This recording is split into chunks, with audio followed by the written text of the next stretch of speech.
সম্পত্তি, এগুলো আসলে কি? এগুলো শুধু সেই মূল্য যার দ্বারা আমরা কোনো কিছু অর্জন করতে পারি। এবার এই ধনের দ্বারা এই সংসারে অনেক কিছু লাভ করা সম্ভব, কিন্তু সেই সব কিছুই শুধুমাত্র ভৌতিক বস্তুই হবে, ভৌতিক সামগ্রী, ভৌতিক সুবিধা। অর্থাৎ আপনার কাছে যতই ধন থাকুক, তা আপনাকে শান্তির ঘুম এনে দিতে পারবে না, আপনাকে জীবনের বাস্তব সুখের অনুভূতি লাভ করাতে পারবে না, কারণ এগুলো ভৌতিক ধন। এ ভৌতিক বস্তুই অর্জন করাতে সক্ষম। বাস্তবিক ধন কি? যদি এই প্রশ্ন আপনার মনে আসে, তাহলে তার উত্তর আমি আপনাকে দেব একটা উদাহরণের মাধ্যমে।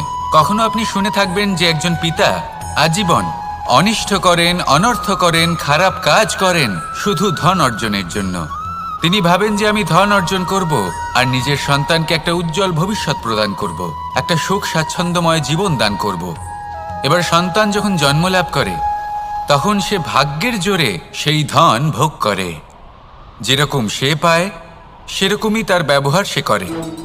কখনো আপনি এটাও দেখে থাকবেন যে সেই সন্তান সমস্ত ধন নষ্ট করে ফেলে, আর সেই পিতা যিনি সমস্ত ধন সঞ্চয় করেছেন, যিনি সেই ধনের প্রভু, আজ সেই ধনের প্রহরী হয়ে রয়েছেন। এবার এরকম কেন হয়? এরকম তখনই হয় যখন সেই পিতা বুঝতেই পারেন না যে তার জীবনের আসল ধন কি। সেই আসল ধন তার সন্তানকে সে দিতেই পারে না। যদি পিতা তার সন্তানকে কর্মের জ্ঞান দিতে পারেন, উচিত কোনটা অনুচিত কোনটা সেই শিক্ষা দিতে পারেন, সংস্কারের প্রকৃত শিক্ষা দিতে পারেন, তবে সেটা ধনের থেকে অনেক বেশি গুরুত্বপূর্ণ। এটাই হলো জীবনের বাস্তব ধন। আপনি সেই কথা তো অবশ্যই শুনে থাকবেন, কুসন্তান হলে ধন সঞ্চয় করে কি হবে, সুসন্তান হলে ধন সঞ্চয় করে কি হবে। সন্তান যদি কুপুত্র হয় তাহলে সব নষ্ট করে ফেলবে, আর সন্তান যদি সুপুত্র হয় তাহলে ধন থাকুক না থাকুক, সে নিজেই কর্মের পথে অগ্রসর হয়ে ধন অর্জন করবে আর নিজের জন্য এক উজ্জ্বল ভবিষ্যৎ গড়ে তুলবে। তাই সন্তানকে সম্পদ দেওয়ার আগে কর্মের জ্ঞান দান করুন, সুশিক্ষা দিন, কারণ এটাই হলো জীবনের প্রকৃত ধন। আসুন আর আমার সাথে ভালোবেসে বলুন, রাধা রাধা। জীবনে সাফল্য এবং অসফলতা আপনার বল, আপনার শক্তির উপরে নির্ভরশীল নয়, আপনার মানসিকতার উপর নির্ভরশীল।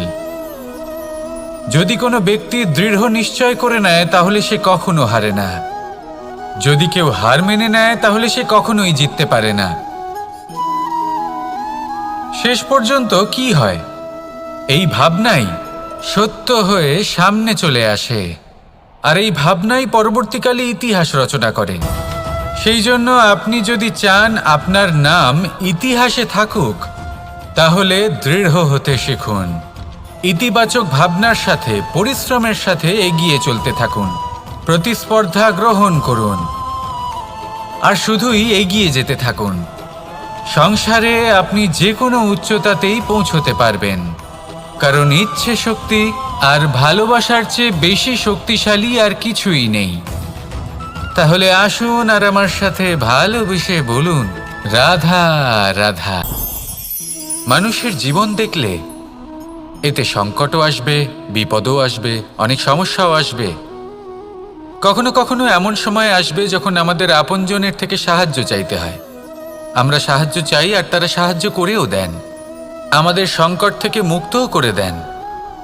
কিন্তু যখন এই সময় বদলে যায়, যখন সুখের সময় আমাদের জীবনে আসে, তখন আমাদের মনে একটা অহংবোধ জেগে ওঠে। মনে হয় উপকার আবার কি, সেই ব্যক্তি সাহায্য করেছিলেন তাতে কি, উনি তো নিজের কর্তব্য পালন করছিলেন। সেই ব্যক্তি আমাদের ধন দিয়েছিলেন যখন প্রয়োজন ছিল, তো আমরা সেই ধন তো ফিরিয়ে দিয়েছি, উপকার কিসের? এই ভাবনা অনুচিত। যদি কোনো ব্যক্তি আপনাকে সাহায্য করে থাকে যখন কেউ করেনি, যখন আপনার সবথেকে বেশি প্রয়োজন ছিল, সেই সাহায্য অমূল্য, আর সেটা উপকারী বটে। যদি কেউ উপকার করেন, তাহলে বিনম্র চিত্তে ভালোবেসে আজীবন তার উপকারের প্রতি কৃতজ্ঞ থাকুন। কারণ সত্যি কথা বলতে এই সংসারে উপকার করার মতো ব্যক্তি খুব কম রয়েছেন। আর উপকারীর কথা মনে রাখেন এমন কৃতজ্ঞ ব্যক্তি আরও কম। সেই জন্য জীবনে কৃতজ্ঞ থাকুন আর আমার সাথে ভালোবেসে বলুন, রাধা রাধা। সুখ এবং দুঃখ এই দুই হলো আমাদের জীবনের অবশ্যম্ভাবী এবং গুরুত্বপূর্ণ অঙ্গ। আমাদের সকলের জীবনে কখনো সুখও আসে, আবার কখনো দুঃখও আসে। আমরা সবসময় ভাবি আমরা কিভাবে সুখ লাভ করব, কিভাবে আমরা দুঃখ থেকে দূরে থাকতে পারি। আর এই জীবনে যা কিছুই ঘটুক না কেন, সেই সব কিছু আমরা সুখ এবং দুঃখের মাপদণ্ডে মেপে থাকি। এবার এখানে একটা ছোট্ট বিষয় আছে, এটা ভেবে দেখতে হবে যে কে আসলে সুখী ব্যক্তি।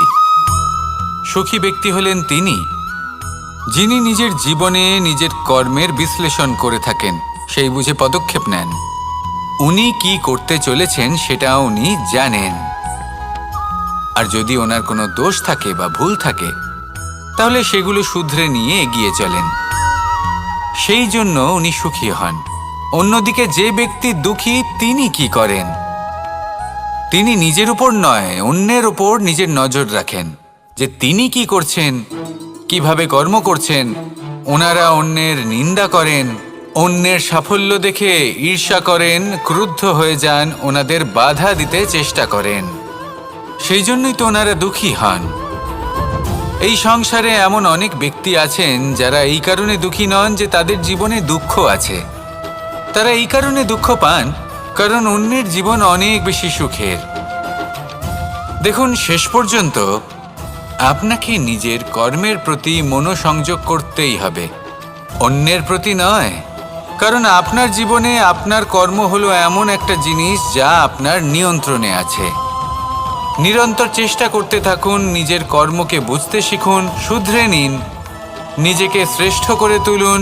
তখন সাফল্য নিজে থেকে আপনার কাছে আসবে, আর এই মন প্রসন্ন হয়ে বলবে, রাধা রাধা। কামবোধ, এটাই আপনার অন্তরের প্রথম শত্রু। বেশিরভাগ মানুষই কামবোধ বলতে লালসা বোঝেন, কিন্তু এটা সম্পূর্ণ সত্য নয়। কামের আসল অর্থ হলো কামনা। এটা খুবই সহজ ব্যাপার। মনুষ্য শরীর থাকলে, মানুষের মন থাকলে এই কামনা অবশ্যই থাকবে। এবার এটাই দেখতে হবে যে এই কামনা নেতিবাচক কামনা নাকি ইতিবাচক কামনা। অন্য কারোর জিনিসে নজর দেওয়া, অন্য কোনো মানুষের উপর নজর দেওয়া, কোনো অনুচিত বস্তুর দিকে নজর দেওয়া, এই নেতিবাচক কামনা। আর এই দুষ্কামনা মানুষকে দিয়ে অপকর্ম করাবেই করাবে। তাই মনে রাখবেন, যে ব্যক্তি নিজের কামনাকে নিয়ন্ত্রণে রাখতে পারেন তিনি সঠিক পথেও থাকেন, সঠিক লক্ষ্যে পৌঁছতেও পারেন। যিনি কামনা নিয়ন্ত্রণে রাখতে পারেন না, তিনি তার পথও হারিয়ে ফেলেন এবং লক্ষ্যচ্যুতও হন। তাই মনে রাখবেন, নিজের কামনাগুলিকে নিয়ন্ত্রণে রাখুন। কাম নামক এই শত্রুর ওপর বিজয় লাভ করুন, আর আমার সাথে ভালোবেসে বলুন, রাধা রাধা। প্রত্যেকটা মানুষ আলাদা হয় আর অত্যন্ত বিশেষও হয়। প্রত্যেক মানুষ ভিন্ন ভিন্ন পরিবেশে পালিত হয়, বড় হয়। প্রত্যেকের নিজস্ব চিন্তা ভাবনা থাকে, নিজস্ব বিচারধারা থাকে। যখন অনেক ভিন্ন বিচারধারা একত্রিত হয়ে যায় তখন শুরু হয় বিবাদ। এবার এই বিবাদের সময় আপনি দেখবেন, দুই ব্যক্তি যাদের মধ্যে এই বিবাদ হচ্ছে সবসময় এটা প্রমাণ করতে চান যে তার সামনের ব্যক্তি এবং তার ভাবনা, তার বিচারধারা বা তার বক্তব্য হলো অনুচিত। এবার এটাই যদি প্রেমপূর্বক রূপে আপনি ভেবে দেখতে চেষ্টা করেন যে সামনের ব্যক্তিটির বক্তব্য, তার মানসিকতা আসলে কি, তাতে উচিত ঠিক কি, সেটা আমরা বুঝতে পারি। একদিকে হলো এই বিবাদ যা আপনাকে সামনের ব্যক্তিটিকে অনুচিত প্রমাণ করতে বাধ্য করে, আর অন্যদিকে হলো প্রেম যা সামনের ব্যক্তিটির যুক্তি বুঝতে সাহায্য করে, তাতে উচিত কি রয়েছে সেটা বুঝতে বাধ্য করে, তাকে মহান হয়ে ওঠার পথে অগ্রসর হতে বাধ্য করে। তাই এই বিবাদকে ত্যাগ করুন আর প্রেমকে আপন করে নিন, আর এই প্রেম ভাব নিয়ে বলুন, রাধা রাধা।